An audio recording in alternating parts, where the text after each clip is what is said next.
Hello, and welcome to another seemingly well-deserved episode of We Only Look Thin. I am Katherine Weigel. I am one of your hosts. I've lost about 145 pounds. Holy cow. I'm a tiny habits coach, Yeah. and that's all I have to say. And who are you? I am Donald Weigel, and I have lost about 100 pounds, and I am also one of your hosts, and we are here to talk about weight loss and fitness and hitting your goals and how we did it and how we started in our 40s and have maintained now for like 4 years and all kinds of things. Whoa, that's a lot. I know we're 4 years into this, but it might be good for us at some point to have a Zippy starter to this podcast. But what are you going to do? I think that was incredibly zippy, personally. So Zippy, it was like Miracle Whip. I mean, you know, if you look up Zippy in the dictionary. Do you? Yeah, it's you me. And Miracle Whip. It's me and Miracle Whip saying that. Yeah, it's Miracle Whip. It's you. Anyway, oh my God! Look. Wow, I puns. apologize to you. Come for the inspiration. To no one. You come for the inspiration, and you get stuck with this. But that's Yeah. what you get for a free podcast. That's so, right. Yeah. Here we are. So it is in America, USA. If my timing is correct, this will come out pretty much on tax day in the United States. Oh, wow. Fun. Yeah, fun. I'm bringing up the fun, happy topic of tax day right from the opening. And oftentimes we think about, when we think about taxes, if you're the kind of person who thinks about these things, you think about tax loopholes. Or if you're another kind of person, maybe you're thinking about legal loopholes. And a loophole, in this sense, is the law is sort of vaguely written in a way so that you can get away with something. Yeah, basically, no, it's a way to get around maybe something you don't want to pay for. Do you have kids just for the taxes? Stuff like that. People do that all the time. Yeah, right? they have kids just for the taxes. I don't know. Maybe they do. But we. And it's been a little over a year since we've discussed this. We are going to talk about a different kind of loophole, and this is the loophole that basically is the kind of loophole where you're lying to yourself. Yes. And it is the way that we talk ourselves into sort of going off track on our weight loss and fitness goals. Yep, and I didn't think for years that I had any problems. The problem was my boss. The problem was circumstance, how close I lived to the donut shop. Right, it's not my responsibility. No, the whole world was colluding against me to make any progress. And it wasn't until I listened to Gretchen Rubin, friend of the show. Friend of the show in my imagination. She has liked as many as one of my posts. So that's basically a total connection. Basically, we're best buddies. That's the like podcast equivalent of like she's come over and we've like served her coffee and hung out. I met her sister at Cost Plus World Market. Well, once, I mean, basically, you're best friends then. Like, didn't David Letterman have a stalker like that at some point? It's not like I've showed up like in her house, Yeah. trying to hang out. Yet. We have a growth mindset. We're going to talk about but we're going to do this someday. The problem with learning things, I'm going to tell you what's wrong. I'm taking learning things to task. Katherine, tax learning is once you recognize your own faulty logic, it's hard to go back and make those excuses again. So, dear listener, if you're not ready to open your mind, I don't know. Open your mind. If you're not ready to open your mind, maybe just turn it off. Maybe go listen to something else right now. But because why would they be listening if they weren't ready to open their minds? Look, I'm building anticipation. Like, like when The Exorcist came out, they had ambulances parked outside of the theaters in case people were just swooning. And so right before anyone listens to this podcast, we'll have an ambulance parked in front of their home so that creepy.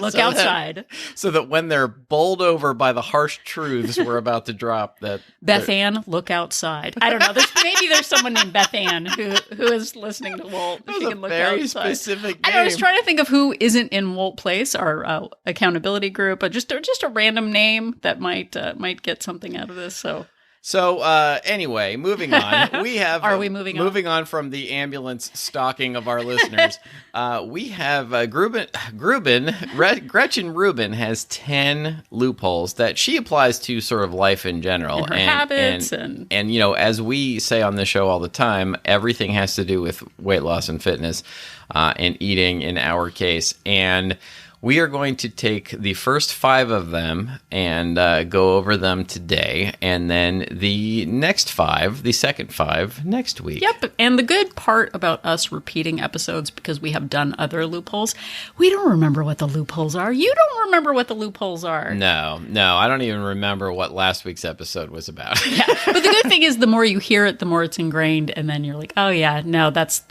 I'm just making an excuse. So we're gonna dive in. I know we didn't actually talk about this. Should I start with the first one? And then sure. I mean, I just figured, let's tag team it. All right, let's do it. Okay, so the first one is the false choice loophole. This or that.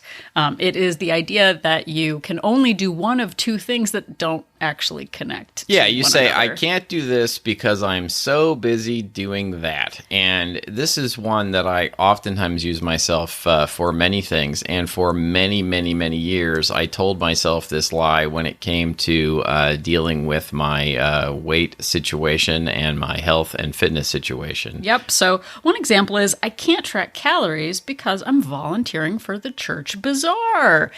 It's like, yeah, you're busy, so, you don't have the mental bandwidth to do the other thing, but really they're not related. Right. I have this work project going on, so I can't possibly, meal plan or go to the grocery store. Well, and here's one that I used back in the day. I can't work out because I can't find my Fitbit. Oh, my God. Oh, that hurts. No, but I used to do that. Know. Unless I get credit for this, I'm not going to do it. Yeah, I walked around this apartment for a total of about 4 minutes without a Fitbit on today. And whoa. I know, I didn't get any credit for those steps, and I want you to know I'm okay with it. But that's growth. Yeah. That's growth. Way to go. I'm proud of you. Yeah. I can't think about my health because we're going on vacation next month. Oh, yeah. Next month, I can't. Who could walk to the store? Who could do that? Not me. And why should I bother dealing with that now when I'm just going on vacation in a month? Yeah, I can't portion control because that would offend other people. If they see me eating off a smaller plate. You're a giver. Yeah, I just don't want to rock the boat. You don't want to make others feel bad. No. You know what? I'm 47 years old. If I can't rock boats now, when is the rocking going to happen? I don't know. Yeah, I can't exercise because I have to get my oil changed this weekend. Yeah, it's just there's so much going on. There's so much going on. Yeah. And I can't pre-track my calories because I don't know what they're going to have at the restaurant. Yeah. I don't know that basically all food at Cheesecake Factory is 2,000 calories. Nobody knows that. And as it turns out, as you can probably tell from our snarky tone, that you can, in fact, do all of these things. Or some version of version of these things. Yes, exactly. Yeah, and you don't have to be 100% perfect about it, but you can, in fact, and I have figured out over the last 6 years that I can, in fact, still be really busy at work and still manage to meal prep and track calories and have my my lucky frozen meals on hand when I'm in a pinch and that sort of thing, and still manage to hit my weight goal and maintain it. Yep, and I think a lot of times we think about our ideal life, the perfect thing, the perfect tracking, the perfect measuring, the perfect workout. Yeah. And we hold that as the standard. If I can't do it perfectly, I'm not going to do it at all. And one thing that I've learned from being a tiny habits coach, Catherine Weigel, we only look thin at gmail.com. Sorry, I don't know. Is that what is the smallest thing you can do? What is the, it might not be ideal, but at least it keeps the progress in place. Like for me, I have actually recently, Catherine Weigel, I didn't even tell you this. Yeah. On weekdays, I do yoga and some strength training, but realized I was skipping the weekends. Donald's around, we're recording podcasts. I couldn't possibly do you can't do anything. that on the weekend. But you know what? I said, weekends, maybe I can't do the ideal, but I'll do at least a 30-second plank, and I'll do one downward dog Why not? Who's it going to hurt? Ah. The whole thing takes 1 minute. If I don't have 1 minute in my day to just do a little bit, then, I'm just making excuses. I'm invoking a loophole. If you don't know what you're going to have at the restaurant, again, you know what? You could just probably track it at 800 calories and figure it out later. It doesn't have to be perfect. But when we do that, I'm going on vacation next month, so I simply couldn't do it. It's just invoking a loophole. Maybe you can do a scaled back version. Maybe you can just start with one small habit and one small change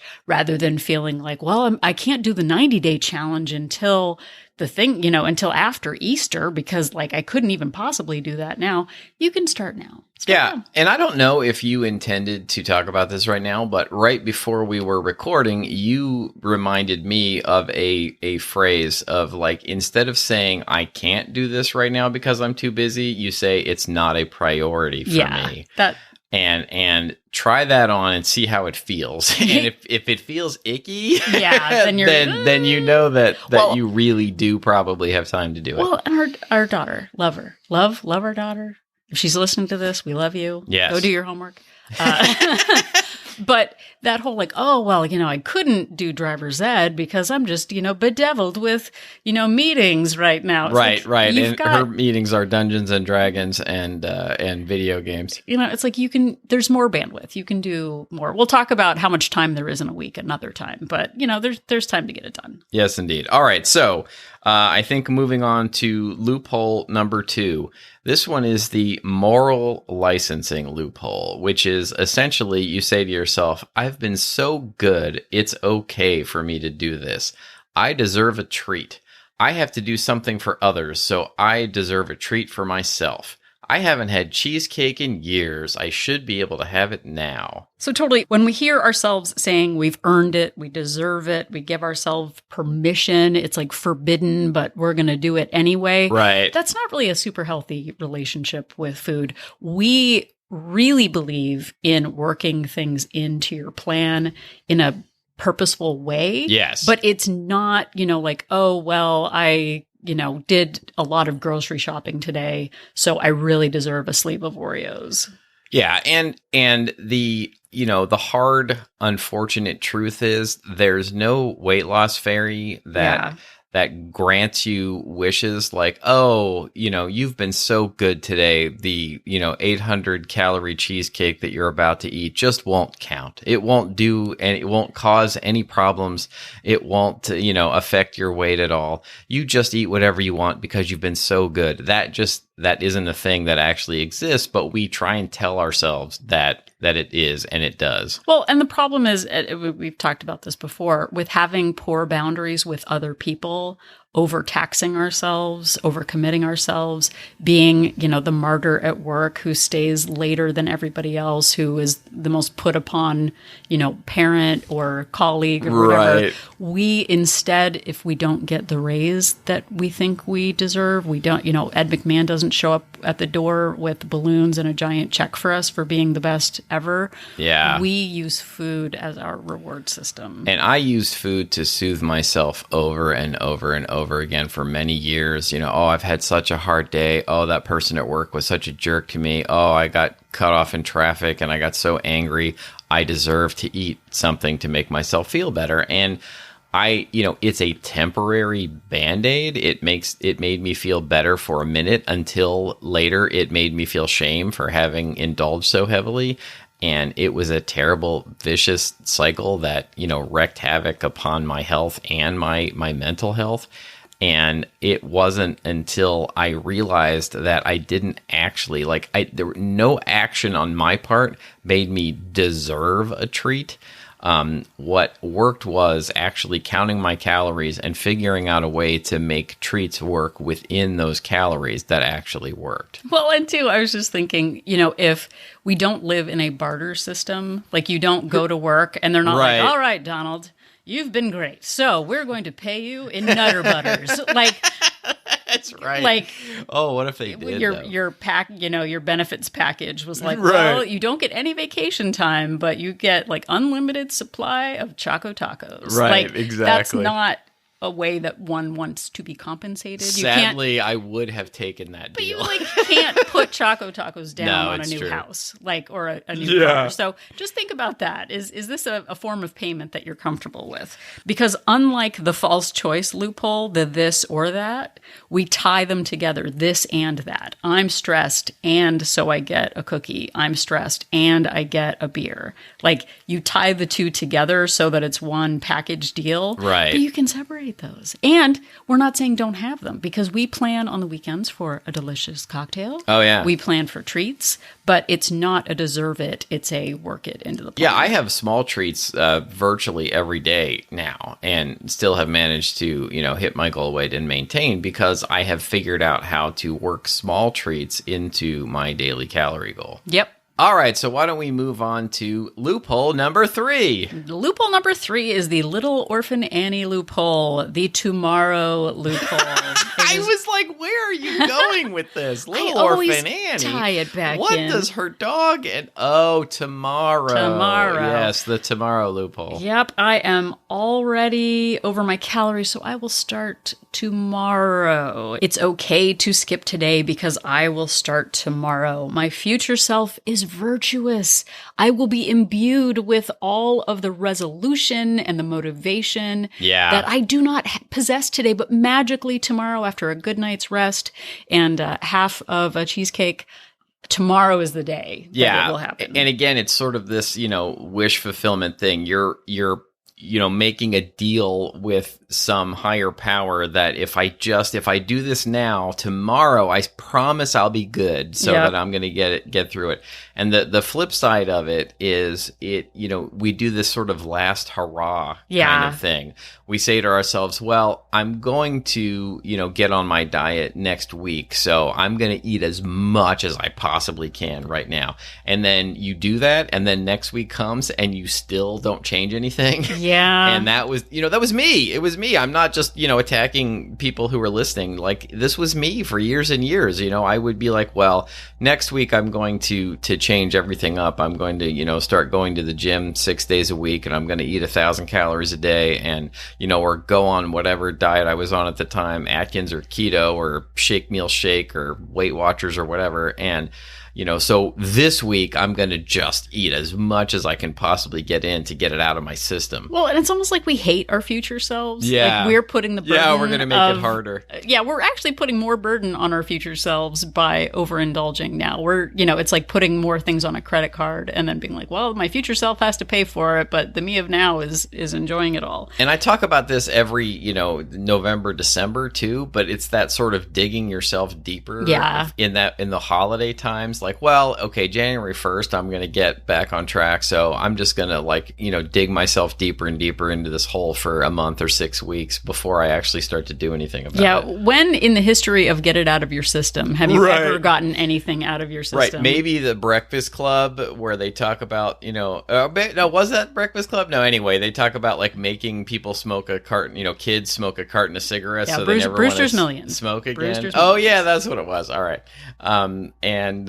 I don't think that sort of thing actually ever works. It certainly never works with eating. It never worked for me. Yeah. So the idea is, the future self is the new and improved you. But we have some bad news, everybody. Oh, wow. We're full of good news today. You become the person you're going to be by doing the things that person does. It's not like we're magically a before and after picture, and the after picture is suddenly like, well, I just was magically not interested in food anymore. I am still very interested in food. Very interested. Very, in food. very I interested. mean, it's part of the reason the show is called We Only Look Thin. Like, we have this idea that when we hit a goal weight, that suddenly we'll just know what to do. And I had that idea in my head for years and years, that I would hit my goal weight and then I could just stop worrying about it. And you know what? The weight always came back on when I did that. Yeah. And I know we've said this before, but tomorrow is basically a mirage. It never actually comes because we've always got one more excuse, one more surprise stressor that we didn't anticipate. Right. We don't know maybe what is going to happen, but we know there's going to be work drama and life drama and weather changes, and acting like for some reason, well, after tax day, like once that's right. done, everything's going to settle down. Nothing ever settles down. There's always some other distraction, but we can take and make small sustainable changes to help us each and every day. Even on a day that's a little unpredictable, we can still put some minimums in place, put some boundaries in place with our food choices. So there you go, tomorrow. Yes, indeed. We just did the tomorrow loophole, but today we're going to do number 4, Yay. which is the lack of control loophole, which is summed up with the phrase, I just can't help myself. Yep, I just can't resist. I just can't stop myself from going into the break room and eating the bag of Hershey's Minis. I just can't control myself around X food. I can't control myself when I'm in this situation. And we tell ourselves these things over and over again. And when you tell yourself that you can't do something, guess what? You're not going to do it. Exactly. I never remember to track my food. I never remember to weigh my portion. I never remember to get the small instead of the large. Yeah. And when we say words like can't and never and always forget and all of that stuff, we're just building more proof in our brains that we're incapable of change. But I heard on a podcast the other day, I actually can't remember what it was, but so sorry for not giving you credit.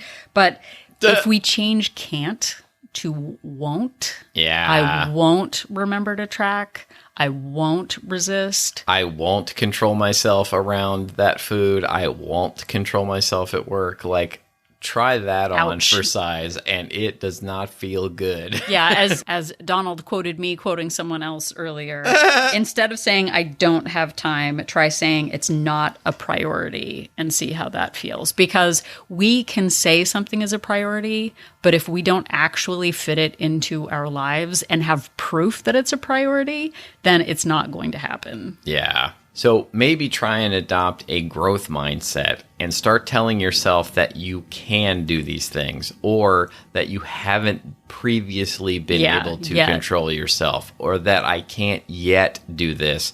And it really, when I first heard things like this, I would roll my eyes and, just be like, oh, look, you just want to be a Pollyanna. But it really does make a difference. When you start telling yourself that you can do something, it starts to seep in. And I really started to believe that I could. And then guess what? I did. Yeah. Well, and it's that whole possibility of change. How could I make this work? What could I change in my life that it would make it easier for me to do that?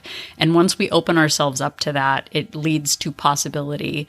And instead of that, like Donald said, if we decide something's impossible, then it doesn't matter if there's a solution, because you're like, that's not going to work. Well, let's give it a try. Let's see what happens. It's all an experiment. Absolutely. All right, dear. Why don't you bring us home with loophole number 5? Number 5. So number 5 is the apparently irrelevant decision, or the planning to fail. Yes, because when you plan to fail, then you don't have a plan. Then you don't have a plan. But it's that, have you ever overscheduled yourself? And, I didn't have time to make dinner. Oh, no, I'm so busy with all the things. I guess I'll just have to order takeout again. Yeah, or you do that thing where you decide that you're not going to grocery shop because you don't have time, and then you end up finding yourself in a position later where you've got no choice except to order takeout food. Yeah, exactly. Or I'm a really good hostess. I'm going to buy this variety pack of snacks for company. If someone comes over, I want to be a good host. So I'm just going to keep it for company. Oh no, they're going stale. We haven't had company. I better eat them before they go bad, because we like fresh snacks for company. Yeah. Or you just overschedule yourself, overcommit. You decide you're going to give all of your time to your kids' school, and it leads to you then not having time to take care of yourself and deal with your health and fitness or your meal prep. And I also like to think of this one is sort of like a domino effect of, hey, I've had a hard day. I deserve to stay up and watch another half hour of television, which leads to you then not getting up early to do your exercise, which leads to you then, not having time to pack your lunch for work. And then you end up eating out and you end up having snacks. And it's just this sort of domino effect of staying up late, another half hour to watch that show seems like it's completely irrelevant to the rest of your day. But then, you've basically set yourself up for failure the whole next day. Well, and the thing too of, going grocery shopping hungry after work when your resolve is really low, and then you get all of the takeout treats because you're just overwhelmed and tired. And I did that so many times of just setting myself up for failure by letting myself get ravenous and then feeling like I had no choice but to shove something down my throat while I was driving home. Like I did that all the time. And I thought there wasn't an option. It turns out I could have eaten something at work before I went grocery shopping so that I didn't want to eat everything. Yeah. And I used to get caught I'm in air quotes at work, much later than I expected to be there. And I wouldn't have any sort of a backup plan. So I would have no choice but to like graze through the, incredibly indulgent craft service or have the incredibly indulgent treat that showed up at work, at night. And now I know I need to plan I used to say have an emergency meal, like frozen meal in the freezer at work, but now I say lucky meal. Yeah, lucky. How lucky you've got it there. It's lucky that I have it there. So I actually have 3 choices of lucky meal currently at the freezer at work right now. So, that sort of planning ahead rather than planning to fail has gone a long way to keeping me from succumbing to this loophole. Yeah, and we did an episode called 365 Surprises. Oh, yeah. Where we talk about how those unexpected things pop up virtually every day, whether it's Taco Tuesday or Bagel Friday or, Girl Scout cookie season or whatever, that there's always something ahead of us. And every single time we throw our hands up and act surprised that we're hungry. Like I have literally eaten every day of my life. It shouldn't be a surprise. How is this happening that I need food again today? Yeah, but when we start designing and engineering our days in a more proactive way, I think the Lazy Genius talks about what can I do now to set myself up for success in the future? What small thing could I prep? What snack could I have now? What could I pre-track? She doesn't talk about that, but like what small thing could I put my running shoes in the car? Could I keep a pair in there in case I can go for a walk? We can do so many things to set ourselves up for success. But for decades, I acted like I was surprised that I was hungry or tired. So to round this all up, I think the biggest change, and I know, eating less food and moving more, that's what the man says is the way to lose weight. But the mindset around deciding that you have agency in your own life, that you control your choices, that you can learn to change your behaviors and take responsibility for yourself, it really matters in all of this weight loss. I spent 20 plus years zigzagging and yo-yoing and all the different up and down things, analogies. You can fix it in post. But all I wanted was to get to the weight. And then I would let circumstances or the imperfect plan throw me off and regain the weight. This time I recognize all of the loopholes. And like we said at the beginning, once you see all of the ways you're sabotaging yourself, and once you call them out, it's really hard to go back to them. And it empowers us to know that change is possible if we actually take responsibility for our choices. Absolutely. And thank you so much for taking responsibility for your choice to listen to this episode of our podcast. You can listen to all of them wherever you found this one, and also at any time at weonlylookthin.com. Yep, and if you are at weonlylookthin.com, you can click on the link for Join Our Support Group. WOLT Place, We Only Look Thin Place, is a Facebook-based accountability group for women. We have weekly Zoom meetings. We've got a cool newsletter. We've got subgroups for specialty interests.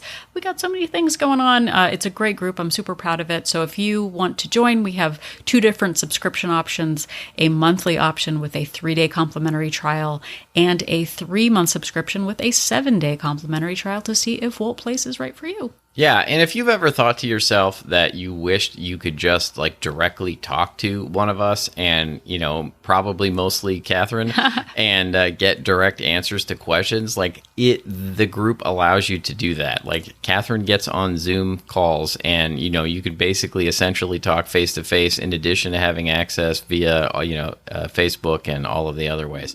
And speaking of having access to us, you can reach out at social media at We Only Look Thin at Instagram, Facebook, and Twitter.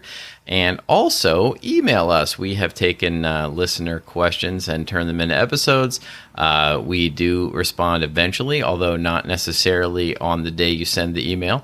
And you can reach us at weonlylookthin@gmail.com. Yep, and if you are liking what you're hearing with We Only Look Thin, it would really help us if you would head over to Apple Podcast and leave us a rating and a review. Not only does it warm the cockles of our hearts, I'm not sure where those what cockles are, but they're hot. I can tell you that. As long as they're hot, that's important. That is very important. But not only does it make us feel good, but it also helps others find our podcast when they are looking for inspirational weight loss and nutrition podcasts like ours. Yes, indeed. And lastly, if you could tell somebody about the show, that would help us out a lot. Spread the word. Word of mouth is one of the best ways by which the show gets some new listeners. And we would appreciate if you know somebody you think might like it, saying, hey, I know these two crazy kids who, do some weight loss and fitness shenanigans, and I think you'd like them too. They make it fun. They make it fun, and indeed. Sometimes even funny. Once in a while. Whatever. So if you're secretly annoyed that you are currently driving to Costco hungry and we're calling you out, just remember that Donald Weigel and I are an inspiration. So formal, Donald Weigel. I don't know why I said that.